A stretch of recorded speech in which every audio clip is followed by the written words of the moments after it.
Mr. President, the last few days, the Senate's worked like the Senate should work. We've had amendments. We've had both sides working to find solutions. The Defense Authorization Act, the Russia trade agreement, a bipartisan vote on each of those. In fact, Mr. President, every time we've approached legislation that way this year, we've actually gotten something done. The FAA extension, the transportation bill, the postal reform bill, the farm bill, now the defense bill, all came out of committee, all had amendments, all had debate, and they all had a bipartisan vote that passed the bill. That's the way I think the Senate should work, and I'd like to hope that it could work that way as we approach the end of the year, as we try not to go over the fiscal cliff. They call it a cliff for a reason. I think a lot of people are acting like that maybe right below the cliff there must be a fiscal ledge, but I don't see the ledge we're going to fall onto. I think we're actually going to, if we go over the cliff, there will be some harm that's done.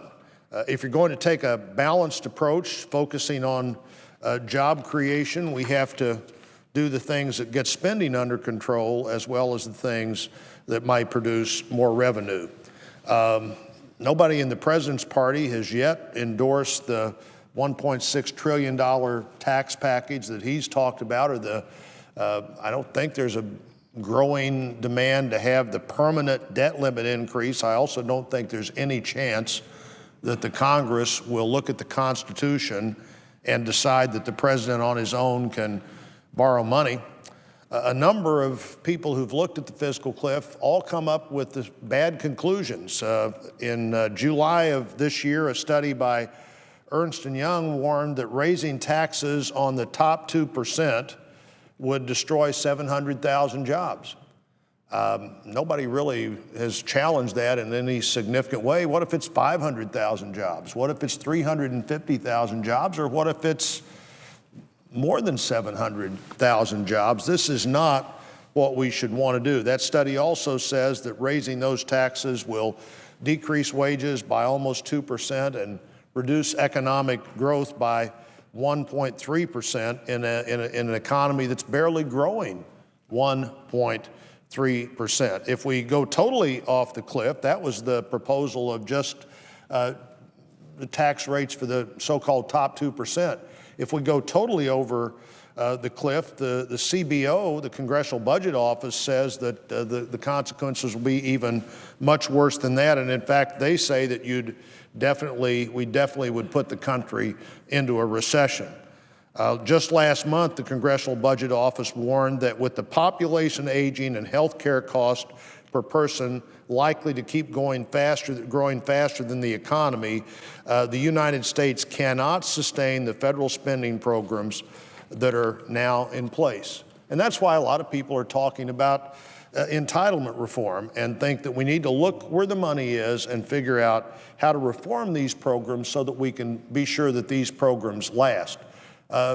Programs that are based on how the population looks have to change as the population changes. Medicare was put in place in 1965. The average person lives right at 5 years longer now than they did, who reaches 65 lives 5 years longer now than they did in 1965. That, of course, has a big impact on all of the projections as to how this program would work in 1965 when it was put in place, and we need to look at that. That's why Erskine Bowles said just last week, the former chief of staff for President Clinton, Democrats must move on entitlements in a cliff deal. He said, we're going to have to reduce the cost of entitlement programs. Senator Conrad, the chairman of the Budget Committee, said we absolutely need, he said, that's his term, to enact fundamental reform in our entitlement programs. He was warning that Social Security is, quote, headed for insolvency, end quote. And Senator Durbin said ignoring entitlement reform is not a responsible approach.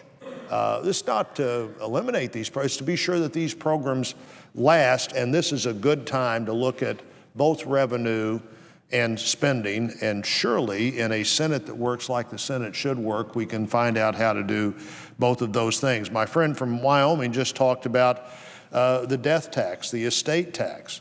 And this is another area for all the reason he mentioned that we need to look at doing something about this tax before it goes back to the taxable levels of 10 years ago. There are 2 million family farms or farms and ranches in the United States, 2 million, and 98% of them, almost 2 million, are owned by individuals, family partnerships, and family corporations.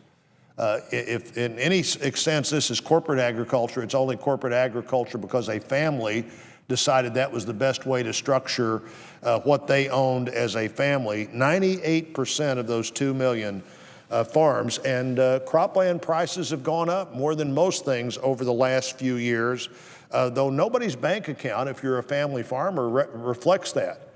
Your financial statement might reflect that, but your bank account doesn't reflect it unless you decided you were going to sell part of the farm. What we don't want to do is make people sell the farm and ranch so they can continue to have a little piece of the farm and ranch, or more likely sell the farm and ranch, and that multi-generation of family farms, in most cases, the person that dies and their family's impacted by the death tax can very likely become the last farming generation.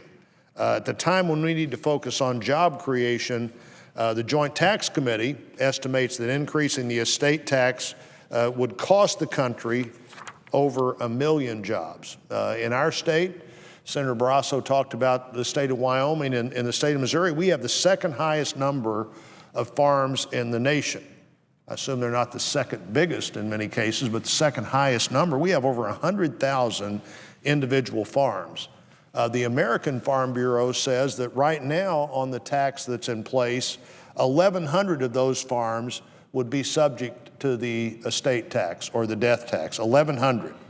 If we go back to the 2000 levels, as just simply taking over the cliff, going over the cliff would have us do, $1 million back to the 2000 levels, 15,000 Missouri families are affected at some point in the future by the estate tax. The difference in 1,100 and 15,000, 13 times as many families would have to worry about this tax, and it becomes the motivating factor of how they run their farm rather than how they can pass their farm or ranch along to the next generation.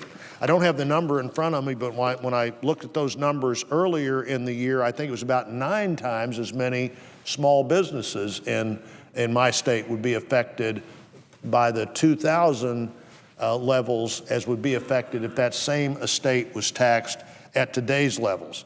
And so we have people stepping forward on this on both sides of the aisle. I recently discussed this issue with the chairman of the Finance Committee, Senator Baucus from Montana, who has spoken out about protecting farmers and ranchers in his state who want to pass their property along to their children. And I told him I'd do anything I could to help him maintain the estate tax levels we have now, though he and I both are on legislation that would eliminate the estate tax. That would be my preference.